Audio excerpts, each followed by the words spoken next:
네, 이어서 불안 장애에 관한 다양한 이어서 불안 장애에 대한 다양한 그러한 장애들을 더 살펴보도록 하겠습니다. 먼저 살펴볼 내용 중에 강박증, 여러분 강박에 관한 이야기 들어보셨어요? 그래서 어떻게 보면 이런 강박증이 있는 사람을 보셨을 수도 있고 또 처음 또 접하시는 분들도 있으실 것 같아요. 그런데 이 강박이 무엇인지에 대한 이해를 하시고 또 여러분들이 접하시면 훨씬 더 도움이 되실 것 같습니다. 그래서 사실 이 책도 있지만 우리가 영화나 책을 통해서도 이 강박에 대한 이해를 좀 더 할 수 있는 부분들이 있어서요. 오늘은 영화 플랜맨 이라고 하는 그 우리 영화에 나타난 이 강박 증세들 또 강박으로 인해서 생활 속에 어떠한 영향을 미치는지에 대한 것들을 여러분들이 먼저 보시고 또 또 참고를 하실 수 있도록 준비를 했습니다. 또한 이 플래맨이라고 하는 영화를 강박증이 있는 회원이 보고 강박증에 대해서 설명을 하는 내용이 준비가 되어 있어요. 그래서 당사자라고 하는 말을 씁니다. 이러한 정신장애를 가지고 있는 당사자들이 이제는 당당하게 이런 유튜브라고 하는 이 채널을 통해서도 자신이 가지고 있는 증세에 대한 또한 병에 대한 이야기를 담담하게 풀어내고 있고요. 그러한 이야기를 들었을 때에 우리가 더 쉽게 이해할 수 있고 도움을 받을 수 있는 부분이라서 제가 강박과 스트레스에 관한 이런 부분들을 강의하기에 앞서 참고 자료로 이러한 영상을 준비했습니다. 여러분 이걸 보시고요. 그리고 과제로는 지금 여기 사이트가 올려져 있습니다. 심리센터 마음소풍이라고 하는 곳에서 자가 진단 테스트를 할 수 있는 것을 이렇게 이제 다음과 같이 올려놓고 있어요. 그래서 여기 중에서 내가 관심이 있는 부분들을 여러분들이 한번 테스트를 한번 하고 그거에 대한 결과를 첨부해서 올리시는 게 여러분의 과제에 해당이 됩니다. 그래서 지금 보여드린 요 마음 사이트에 들어가셔서 여러분들이 하나를 골라서 체크를 한번 해 보시고 그리고 지금 15분 뒤에 여러분하고 다시 한번 만나 뵙겠습니다.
여러분들이 이제 자가 테스트를 통해서 관심 있는 부분들을 여러분 평가를 한번 해보셨을 거예요.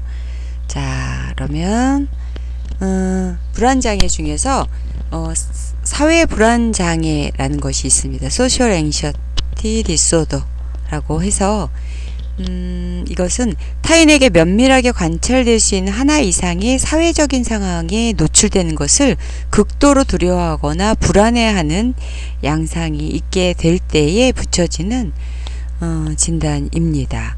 그래서 이것은 예를 들면 다른 사람들에게 부정적으로 평가되는 그러한 수치스럽거나 당한 것으로 보이거나 또한 다른 사람을 거부하거나 공격하는 것으로 보이는 행동을 하거나 불안 증상을 보일까봐 두려워하는 그러한 양상을 이제 보이게 될 때 우리는 사회 불안 장애라고 하고요. 그리고 이런 사회적 상황이 항상 공포나 불안을 일으키게 되게 되는 것을 볼 수가 있습니다. 이거 역시도 6개월 이상 진행이 되어지게 되고, 그리고 이제 이런 사회적인 기능들을 일상적인 기능들을 손상을 주게 되는 그러한 결과들로 나오게 됩니다. 그래서 다른 질환과는 이제 구분이 되긴 하지만 이것은 어떤 사회적인 그런 관계 상황 이런 특정한 어떤 이러한 자리 이러한 것들이 있는 것들에 대한 특정한 불안을 보이게 되는 양상을 말하고요. 그래서 이런 것들에 대한 치료를 할 때에는 노출요법, 또 인지행동요법 또는 약물에 의한 요법을 사용을 하게도 됩니다. 그 중에서 이 노출요법이 효과적인데요. 그것을 조금 들여다보면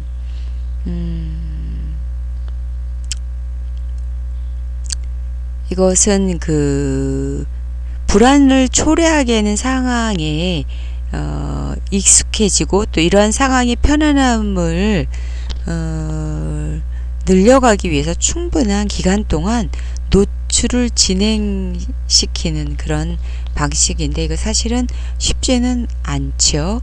그래서 일례로 자신의 상관 앞에서 이야기하는 것을 두려워하는 사람을 그 상관 앞에서 이야기할 어떠한 기회를 설정해 주고 그것에 대해서 적응화될 수 있도록 이렇게 해줄 수 있는 방법이라고도 할 수 있겠습니다. 그래서 대중 앞에서 이야기하는 것에 대한 두려움을 가진 사람들을 위해서 또 그런 것들을 이제 적응을 단계적으로 할 수 있도록 하는 거라든지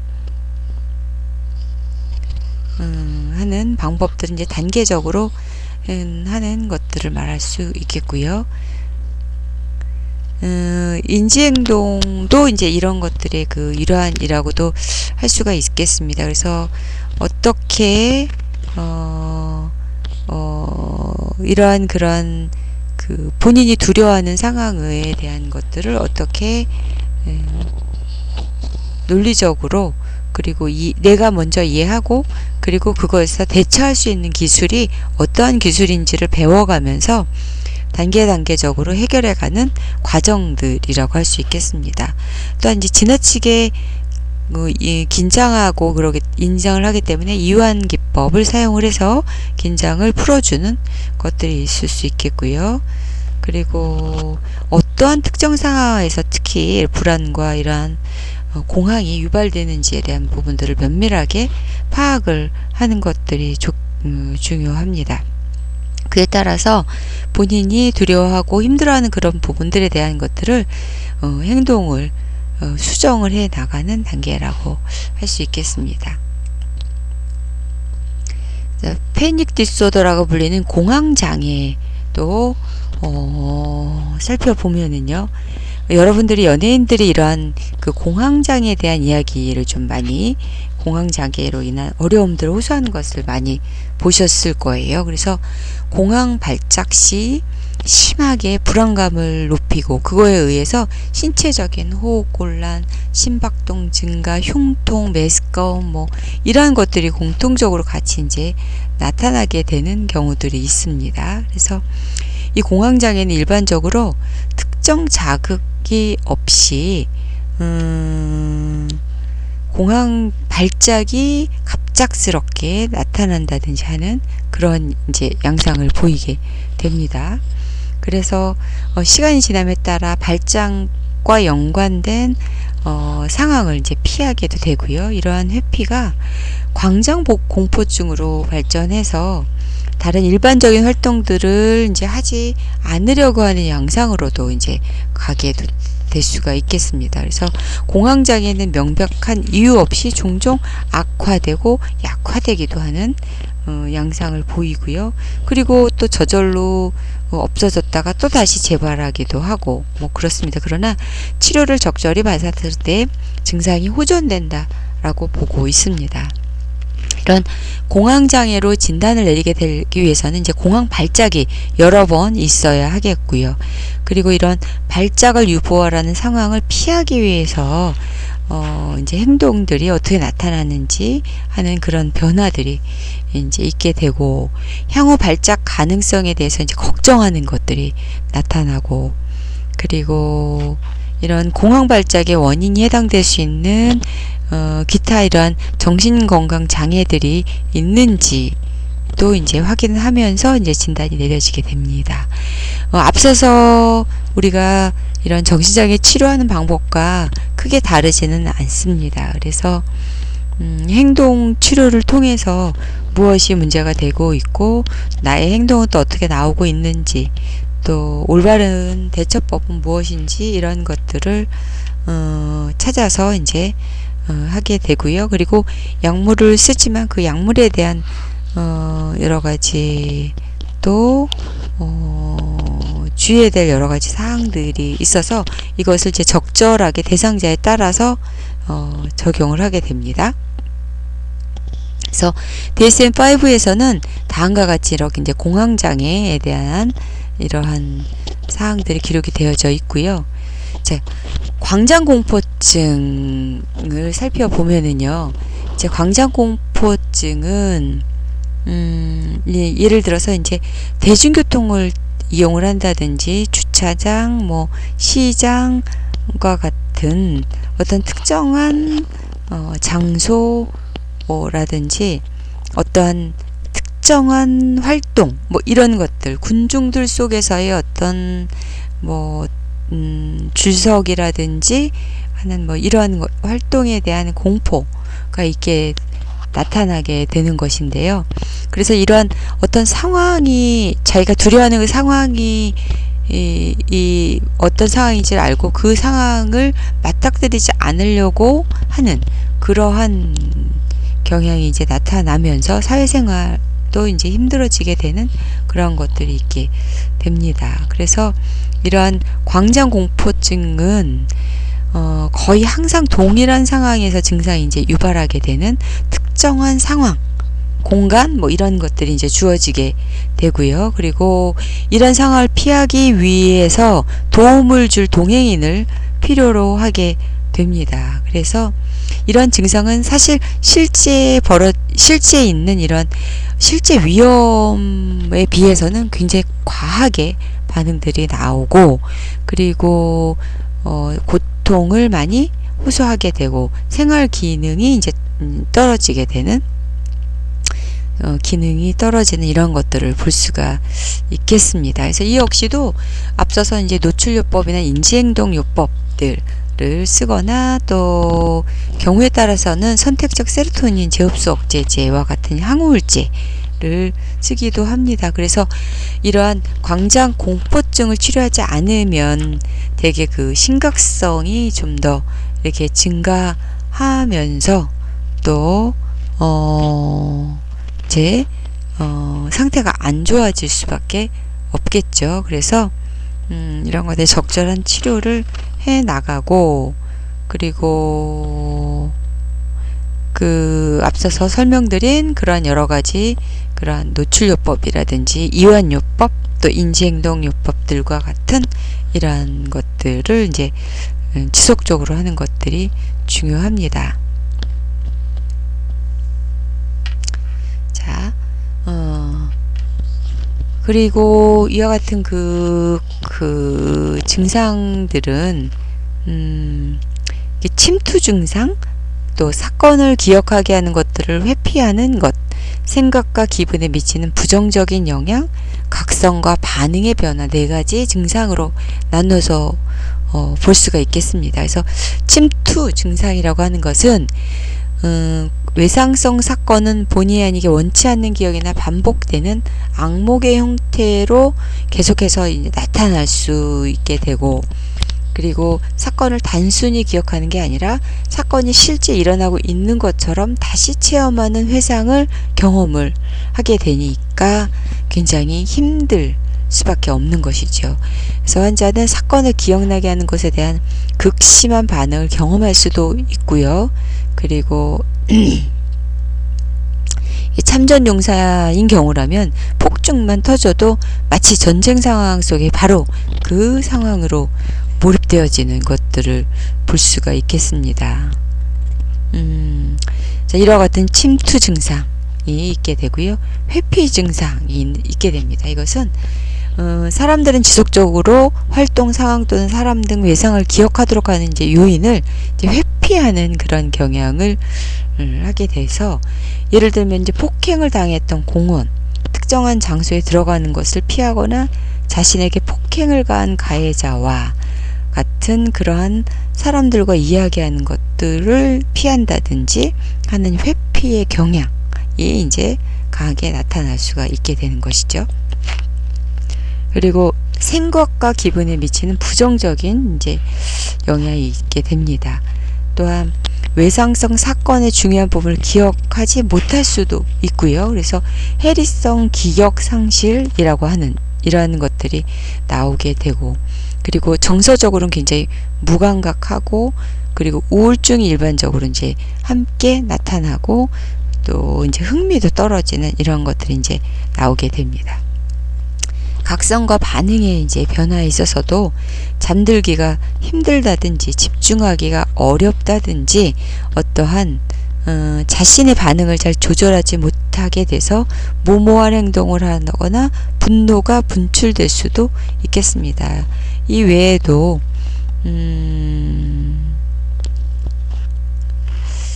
이제 어떤 불안을 경감시키고자 하는 이러한 반복적인 어떤 그런 행동을 이제 하는 경우가 있게 되는데요.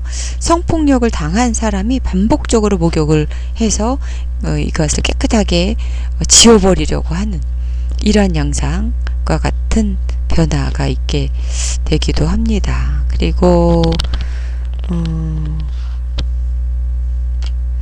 이런 정신장애들이 다른 어떤 장애들과 이제 복합적으로 이제 나타나기도 하는 양상들이 계속 있게도 되고요. 그리고 이제 PTSD에 대해서 이제 살펴보겠습니다. 그래서 이것은 외상 후 그 외상에 의해서 받은 그 스트레스로 인한 장애라고 이제 할 수가 있겠는데요. 외상 후 스트레스 장애에 대한 일례들이 꽤 많이 늘어나고 있습니다. 그래서 이것은 이제 치료하는 방법으로 보면 호흡 및 이완을 해주는 것이 중요합니다. 그래서 이러한 기법을 통해서 스트레스를 이제 관리를 해주고, 그리고 이러한 불안을 줄이고 조절해주는 요가와 명상 같은 스트레스 완화 기법들이 중요하다고 할 수 있겠습니다. 다른 치료에도 마찬가지예요. PTSD에만 되는 것이 아니라 앞서서 노출요법, 인지행동요법 우리가 이제 살펴봤습니다. 그래서 이러한 비슷한 방법들을 이제 를 통해서 외상성 기억과 관련된 이제 극도의 불안, 이러한 것들을 해소시켜주는 경험을 하게 하는 것이 이제 목적이겠고요. 그리고 환자가 지지적이고 개방적인 치료로 전환할 수 있도록 돕는 게 또 이제 목적이라고 할 수 있겠습니다. 그래서 그 외에도 EMDR이라고 하는 안구 운동 탈감각 재처리 같은 이러한 방법을 써서도 이제 치료를 할 수 있고, 항우울제를 또 복용을 한다든지 선택적 세로토닌 재흡수 억제제 SSRI와 같은 이러한 약물을 또 함께 이제 쓰기도 합니다.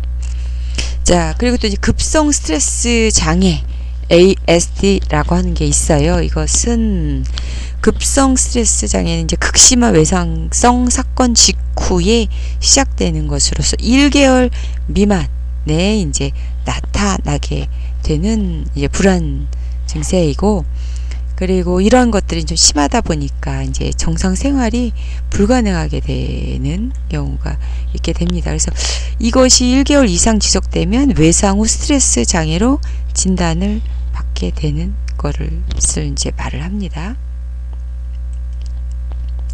네. 그 외에 이제 강박에 관련된 부분들을 우리가 좀 살펴보려고 합니다. 그래서 여러분 강박에 대한 영상 보셨죠? 그래서 강박이 어떻게 나타나고 있는지 여러분 실제 보지 못하셨다면 영상을 통해서 참고가 되셨을 것입니다.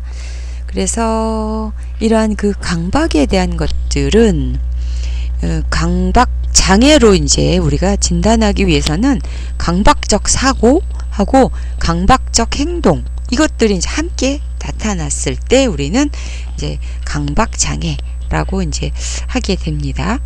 그래서 그런 내용들 한번 이제 보면요, 반복적이고 지속적인 생각, 또 충동 또는 심상이 이제 지속적으로 이제 떠오름에 따라서 이러한 것들이 침투적이고 또 원치 않는 방식으로 이제 경험이 되면서 이것이 불안하고 괴롭고 하는 상황으로 이제 연결이 되게 되는 것이죠.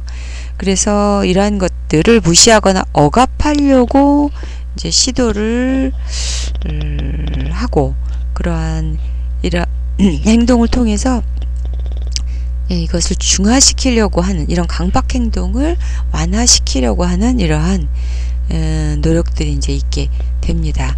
예를 들면은요, 손 씻기나 정리정돈, 또 확인하기와 같은 반복적 행동, 기도하기, 숫자 세기, 또 속으로 단어 반복하기, 뭐 이런 강박적인 사고와 이것이 또 행동으로 이제 따라지게 되는 이런 것들을 이제 보게 됩니다. 그래서 이런 것들로 인한 불안과 괴로움, 이런 것들이 연속적으로 고리를 이어져서 나타나게 되고요. 그리고 이런 것들이 결과적으로는 이러한 사회적인 그런 기능을 떨어뜨리게 된다라고 이제 이해하시면 되겠습니다.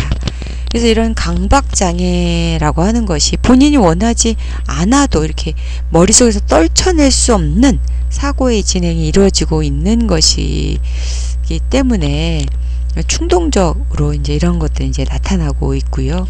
그리고 다른 사람을 불편하게 한다는 것, 그것이 있습니다. 그래서 강박 행동들 여러 가지가 있어요. 그래서 세균에 대한 이런 강박적인 사고가 있다면 손을 수도 없이 씻어야만 한다든지 뭐 이런 것들로 인해서 이제 본인도 이제 힘들어지지요. 그래서 뭐 주부습진이 생긴다든가 아니면 다른 사람들도 그렇게 해야 하니까 함께 사는 가족인 경우에 굉장히 힘들 수밖에 이제 없게 됩니다. 그리고 어떤 우리가 사회생활하면서의 화제 이런 것들 좀 두려운 요소들이지요. 그리고 이제 도난 이런 것들이 있는데 이런 것들에 대한 우려와 걱정 이런 것들이 이제 굉장히 강박적으로 이제 나타나게 되게 됩니다. 그리고 이러한 것들이 뭐 불안장애와 우울증, 양극성 장애들과도 함께 어우러져서 이렇게 이제 나타나기도 하게 됩니다. 이런 강박 장애는 일반적인 강복 사고에 해당이 되는 것으로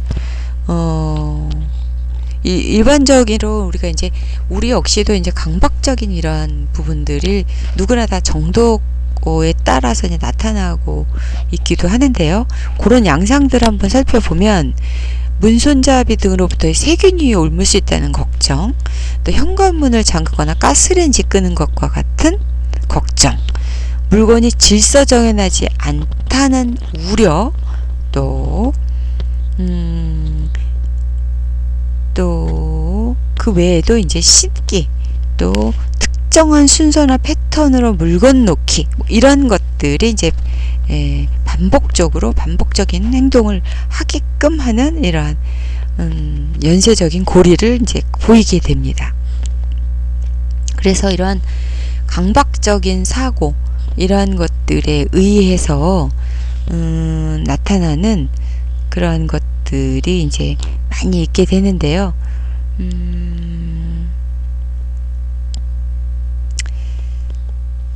그 좋지 않은 병식의 예를 들어보면은요, 그 본인이 어떠한 질환이 있음에도 불구하고 본인의 어떤 강박적 믿음이 있게 되면 현실을 바르게 보지 못하고 본인 몸에 문제가 있다 할지라도 이런 강박적 믿음에 의해서 부인을 하게 되는 그러한 것들이 있게 되고요. 그리고 현실을 왜곡하는 것들과 이제 연결이 되게 됩니다. 그 외에도 신체 이형장애, 그리고 이전에 앞서서 설명드린 수집광, 여러분 기억하세요?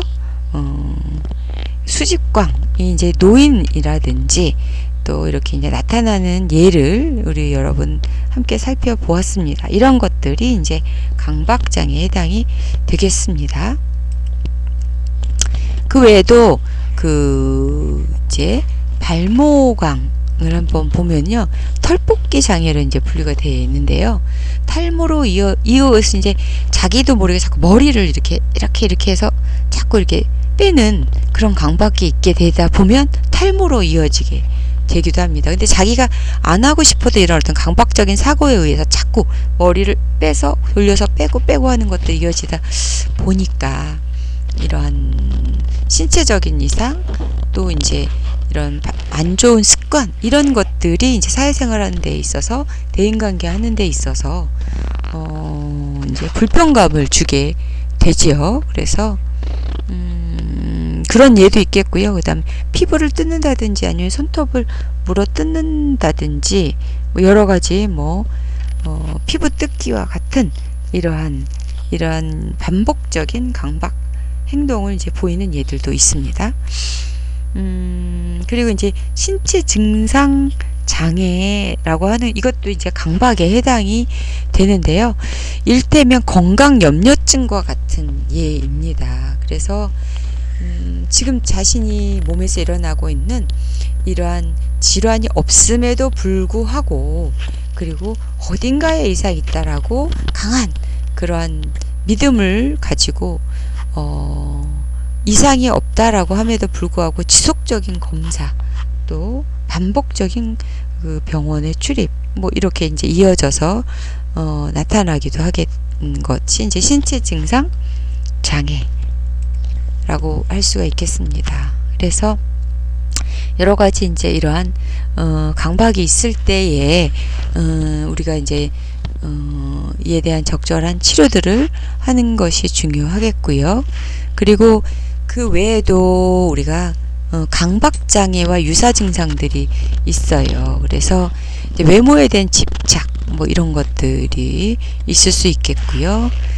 수집광, 털뽑기, 뭐 피부 뜯기, 뭐 이외에 이러한 부분들이 이제 강박적인 어떤 증상들로 이제 나오고 있다라고 하는 것이고요. 그리고 명시되지 않은 강박 및 관련 장애에 대한 부분들로 또 이제 진단이 나가게 됩니다. 이 범주는 사회적, 직업적 또는 다른 중요한 기능 영역에서 임상적으로 현저한 고통이나 손상을 일으키는 이러한 특징적인 증상들이 두드러집니다.